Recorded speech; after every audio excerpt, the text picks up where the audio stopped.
Hello friends, welcome back to Abhinandan's food recipes. ఈరోజు నేను మీకు బెండకాయ మసాలా కర్రీ ఎలా చేయాలో చూపిస్తాను.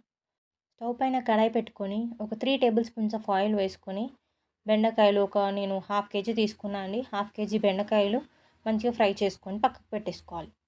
ఇప్పుడు మిక్సీ గిన్నె తీసుకొని 3 టమాటోస్ కట్ చేసుకొని వేసుకున్నాను.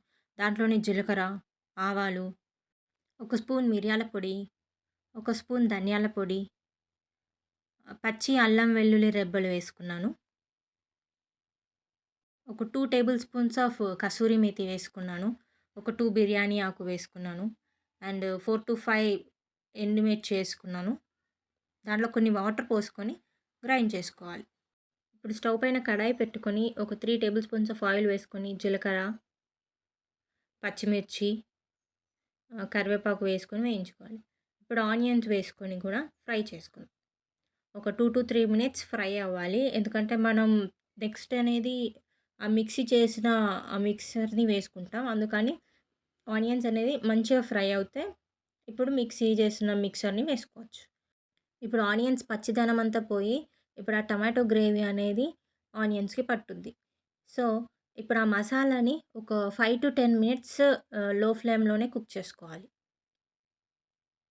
ఇప్పుడు ఒక హాఫ్ స్పూన్ ఆఫ్ కారం అండ్ ఒక స్పూన్ పసుపు అండ్ 1 ½ స్పూన్ ఉప్పు వేసుకొని మంచిగా కలుపుకోవాలి. కలిపిన తర్వాత ఒక 1 కప్ ఆఫ్ వాటర్ పోసుకొని మంచిగా మీడియం ఫ్లేమ్‌లో పెట్టుకొని కుక్ చేసుకోవాలి ఇప్పుడు. మసాలా అంతా మంచిగా ఉడుకుతుండగా బెండకాయలు వేసుకోవాలి. ఫ్రై చేసుకున్న బెండకాయలు వేసుకోవాలి. ఇప్పుడు ఆ బెండకాయలు అనేది కూడా మసాలా అంతా దానికి పట్టేలాగా లో నుంచి మీడియం ఫ్లేమ్‌కి అడ్జస్ట్ చేసుకుంటూ మంచిగా కుక్ చేసుకోవాలి. అడగంటకుండా అప్పుడప్పుడు గంటతో కలుపుతూ ఉండాలి. అండ్ చూడండి, బెండకాయ మసాలా కర్రీ రెడీ.